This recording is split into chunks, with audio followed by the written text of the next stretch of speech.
l'âme n'existe pas. Il n'y a rien qui ne change pas. Aujourd'hui, je vous propose de découvrir une causerie de Thich Nhat Hanh, un maître bouddhiste qui a passé de nombreuses années en France pour enseigner la méditation. Et dans cette vidéo, il aborde un sujet qui est souvent mal compris du grand public, la vacuité.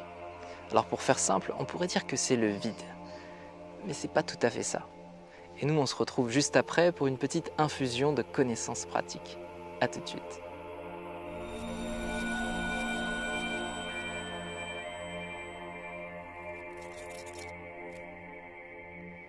L'être humain n'a pas d'existence propre. L'homme n'est fait que d'éléments non humains. Lorsqu'on examine un être humain, on voit les ancêtres. Bien sûr, nous avons des ancêtres humains, mais nous avons aussi des ancêtres animaux. Et nous avons aussi des ancêtres végétaux. Et nous avons également des ancêtres minéraux. L'homme est composé d'éléments non humains. Et si l'on enlève tous ces éléments non humains, les animaux, les plantes, les minéraux, il n'y a plus d'homme. L'homme ne peut pas être seulement par lui-même. L'homme doit coexister avec les animaux, les plantes, les minéraux. Et c'est pourquoi, pour protéger les hommes, nous devons protéger les animaux, les végétaux et les minéraux. Et ceci est l'enseignement du Sutra du diamant. Lorsque vous regardez le Fils, vous voyez le Père. Vous voyez la Mère. Vous voyez les ancêtres. Et le Fils ne peut pas exister tout seul. Un fils ou une fille ne peut que coexister avec les parents, les ancêtres, etc. Et ce n'est pas difficile à voir. Et vous voyez, en tant que biologiste, vous pouvez regarder le corps d'une personne. Et vous voyez que la personne est la continuité de ses parents.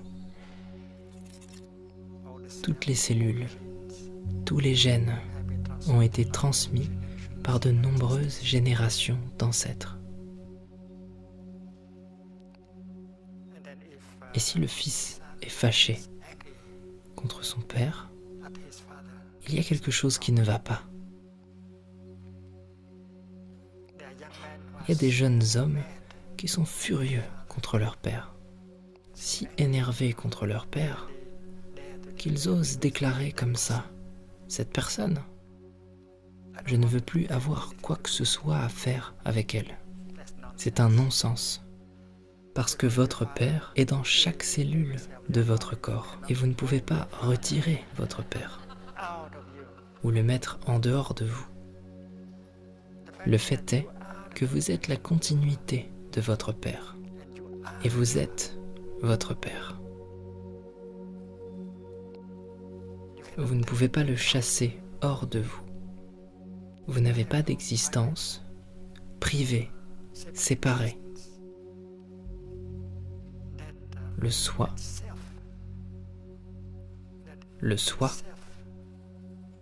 l'atma n'existe pas. Une existence séparée, quelque chose de permanent, une entité qui ne change pas. Et parfois nous l'appelons l'âme. N'existe pas.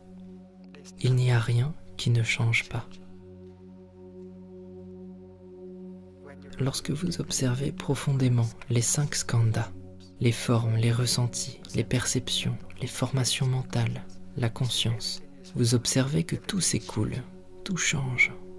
Vous ne voyez rien qui puisse rester inchangé à 2 moments consécutifs. Alors un soi, une âme, qui resterait toujours la même. Cela n'a pas l'air d'être quelque chose de bien réel. Il n'y a pas de soi permanent. Vous êtes vide d'un soi.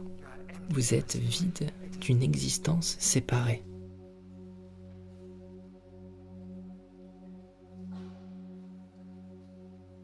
Et les neurosciences peuvent nous aider aussi. Lorsque nous regardons à l'intérieur du cerveau, nous voyons beaucoup de neurones et ils sont connectés ensemble. Ils s'allument, ils échangent des informations à chaque instant.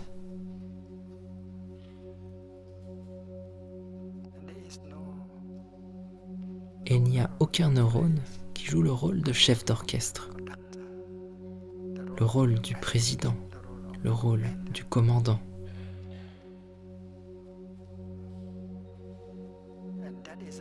Il y a une communauté de cellules qui opèrent comme un orchestre symphonique, mais il n'y a pas de chef d'orchestre. Et c'est ce que les neurosciences ont découvert. Il n'y a pas de meneur, il y a une symphonie.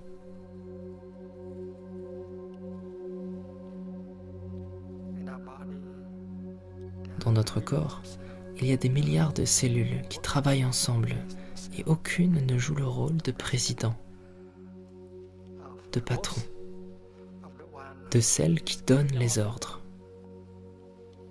Donc une décision est prise, mais il n'y a pas de décideur.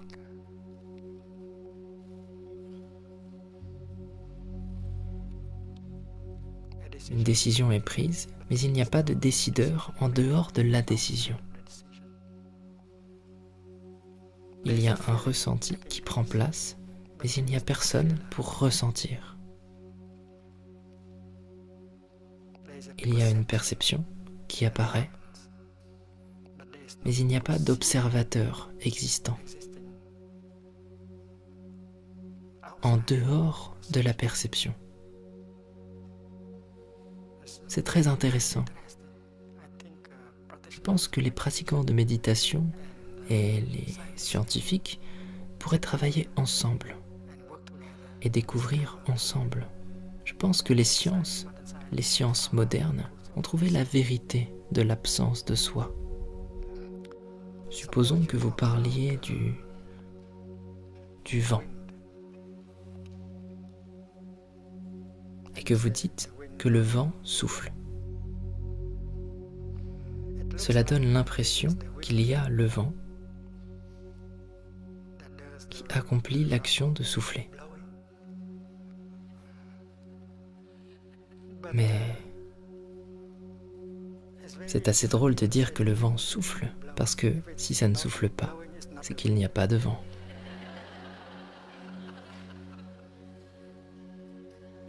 Et nous disons que la pluie tombe. Imaginez une pluie qui ne tomberait pas.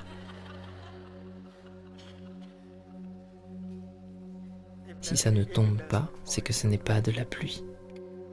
Alors vous pouvez dire qu'il y a de la pluie, mais vous ne trouverez pas de pleureur. Vous ne pourrez pas trouver de pleureur.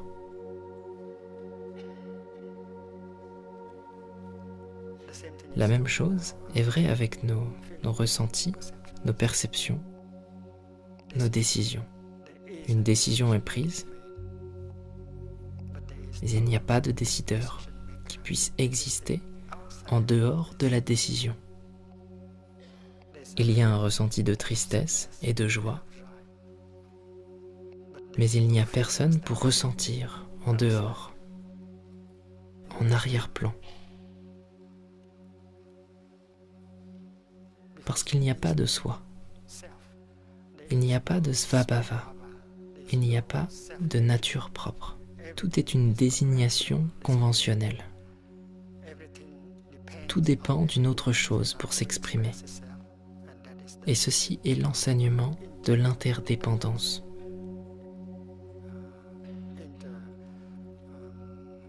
De l'interconnexion. Vous ne pouvez pas exister par vous-même. C'est impossible d'être. C'est possible d'inter-être. Mais c'est impossible d'être.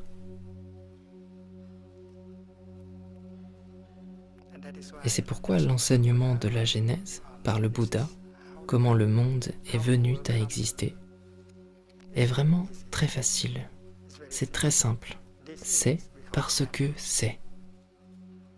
Ce n'est pas parce que ce n'est pas. Tout est connecté à quelque chose d'autre.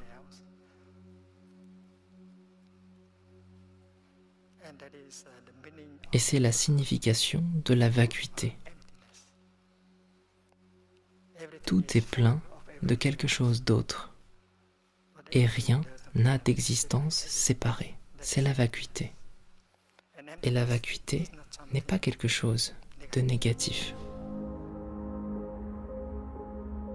Non seulement la vacuité n'est pas quelque chose de négatif, mais en faire l'expérience peut être profondément libérateur.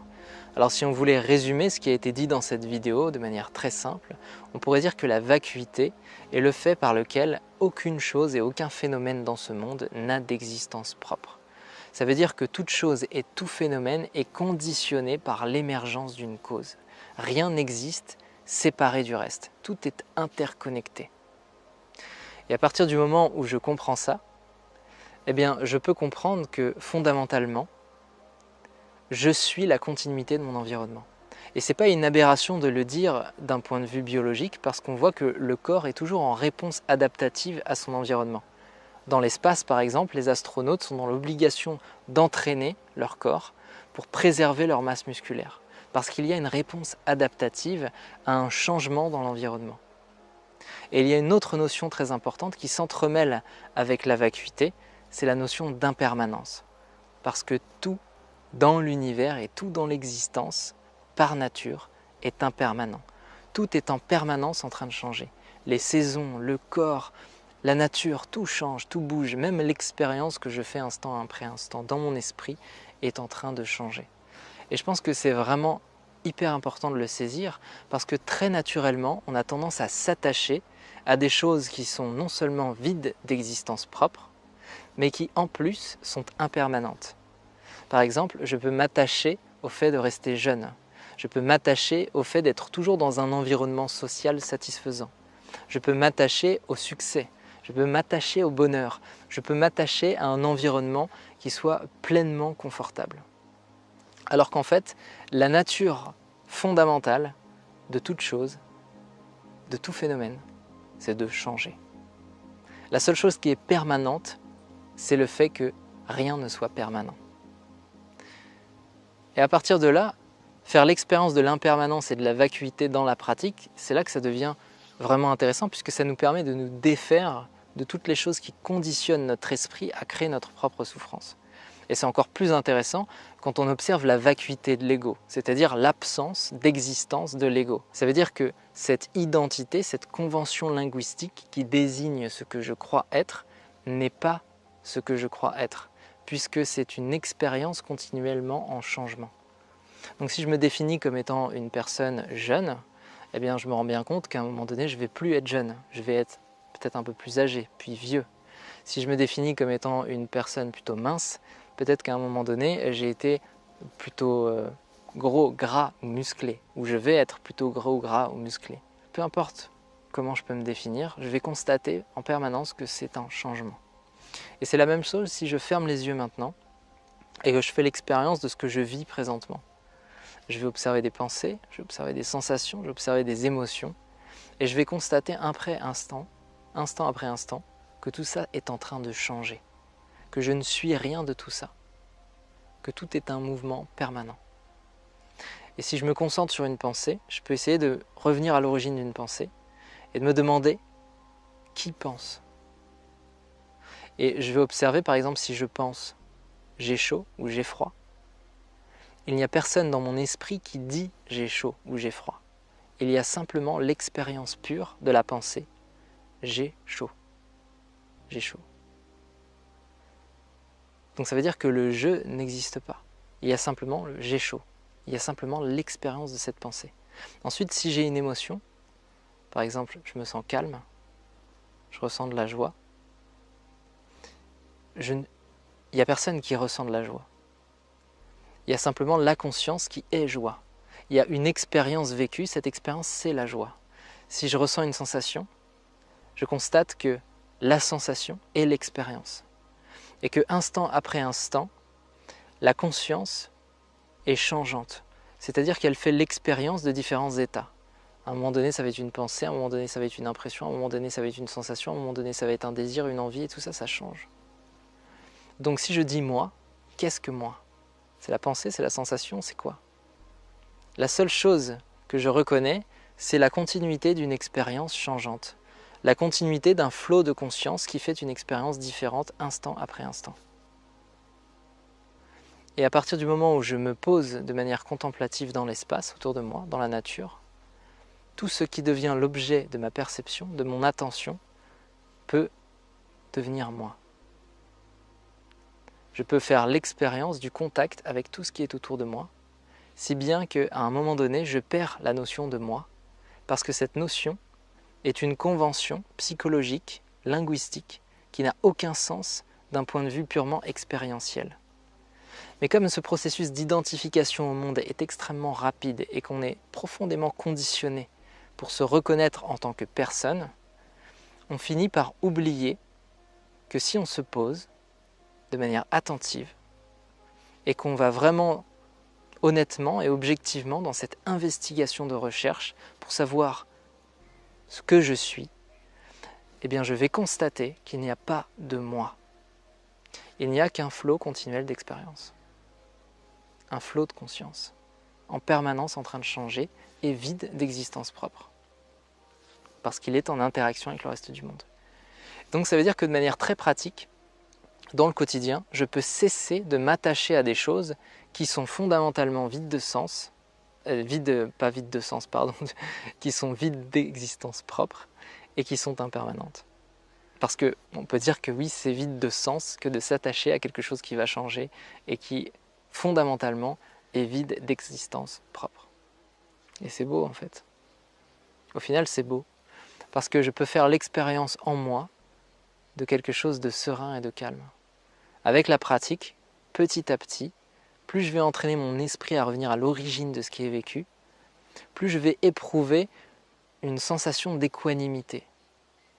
Je ne vais plus être ballotté, maîtrisé, dominé par des pensées qui vont s'orienter vers ce qui est agréable et qui vont rejeter ce qui est désagréable, pour me retrouver dans un état dans lequel l'agréable et le désagréable sont à peu près sur la même balance.